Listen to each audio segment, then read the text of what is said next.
Is it time to load up on silver stocks?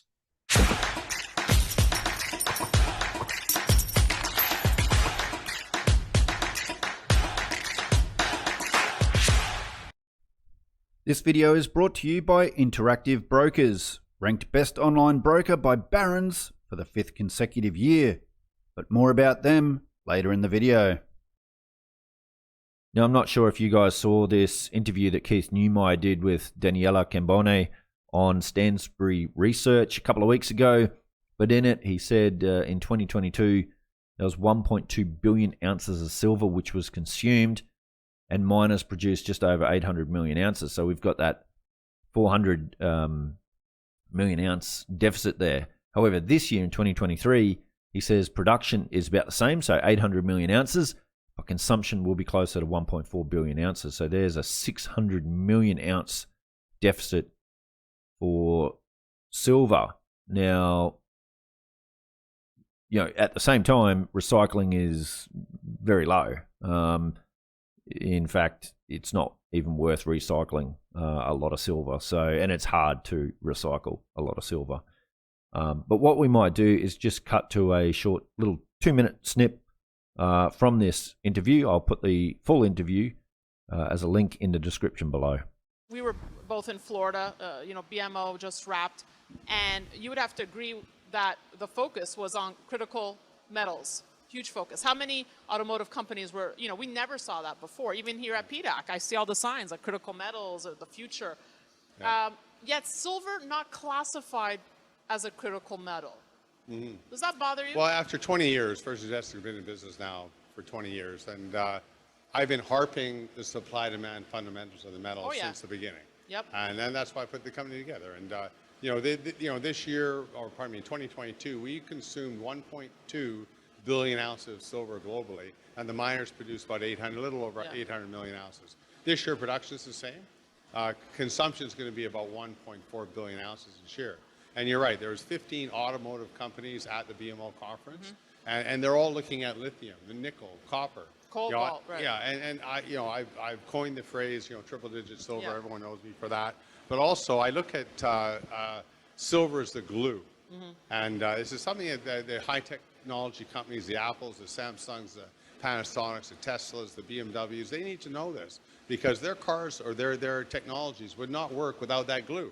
Copper is the highway, right. Silver is the glue. And yet they're so secretive about how much silver they use. Are you ever able to crack that? No, there's people that, look at this cell phone and go, they try to rip it apart. They go, whatever, $3 of silver in there. They're guessing, because these manufacturers are so good at embedding this metal into very fine wafers, and to get it out is almost impossible. That's why recycling is virtually at zero. But a Tesla, you call up Tesla and say, hey, we estimate there's a kilo of silver in that car.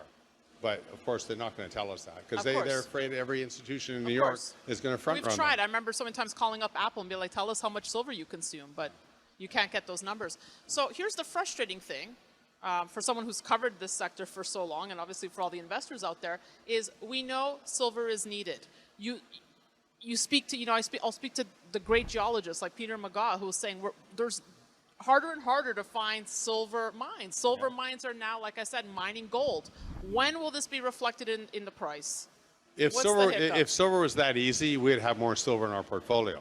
We've scoured the planet for silver assets, silver mines, and they're very hard to come by. We could go and buy a variety of gold mines tomorrow. We could be 95% gold on a revenue basis. We're at about 60 right now, and 40 silver, and it's tough to hold that because there's just not that many assets out there. So when's the price going to move?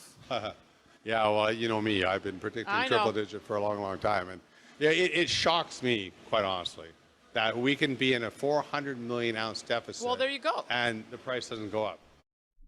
Interactive Brokers offers the lowest margin loan interest rates of any broker, according to stockbrokers.com 2021 online broker review. With interest rates on investment loans from 4.25% to 5.5%, I can assure you that's about half of what I get charged from another stockbroker. I use leverage to make arbitrage when selling options for passive income. But remember, leverage does increase risk and should only be used in consultation with your financial advisor. Now, back to the video. So there's that clip from Keith, and so he estimates that there's about 1 kilo of silver in an EV, but really we don't know. Here you've got a chart from SRS Rocco report, Peru's annual silver production from 1990 to 2022, and their production has fallen to a 17-year low. And he says just a few years ago, Peru was the second largest silver producing country in the world at 155 million ounces.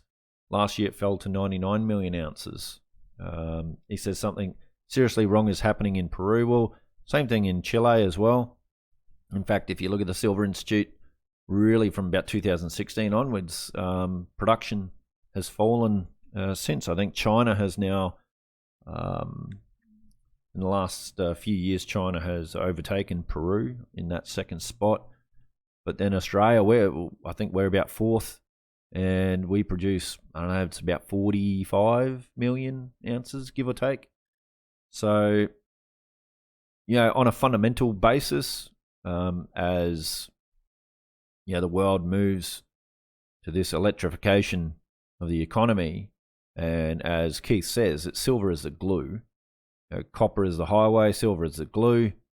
By the way, copper is my favorite industrial metal. But silver is the glue. And there's going to be more silver needed for solar, for technology, and EVs. Now, you guys know my feelings on all of that stuff. I think it's all part of a Malthusian cult.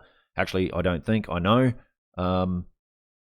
And take that as you will. But that's the way the world's moving. And so there is, based on silver's current price, there is a big problem with the supply-demand matchup. Now, that's why I like silver. I like silver because I'm a fundamental value investor. I look at silver and I see value, I see fundamentals not adding up, and it points to much higher prices. Now, some will argue, hang on, Steve, silver is a monetary metal. If you start looking at this industrial side of things and whatnot, then it will lose its monetary side. However, I don't think that will happen. In fact, I think they can both coexist because in a decade that I think is going to be an inflationary decade ahead, for a whole heap of reasons. What are we seeing right now? We're seeing a loss of faith in the banking system. We're seeing bank runs. And I'll do a video on that. I've done a video on that, but I'll talk a little bit more about that in a future video. But also think as more people start to lose faith in our monetary system, in the banking system, people start losing due to counterparty risk, and there's a lot of counterparty risk out there. People will flock to gold and silver just to protect their wealth. And they only need to put a percentage of their portfolio into it to make a huge difference. As Rick Rule always says, what are we, about 0.5%? Yet historically, what is it, about 2% people's portfolios at the moment. So it only needs to rise a little bit to get back to what it's averaged over a long time, its mean or whatever, and people will roll into it. But I don't know about you, but while all this stuff is going on and people are losing their hair, with interest rates rising, is housing going to fall? Will I be able to afford this property? Will I be able to afford that?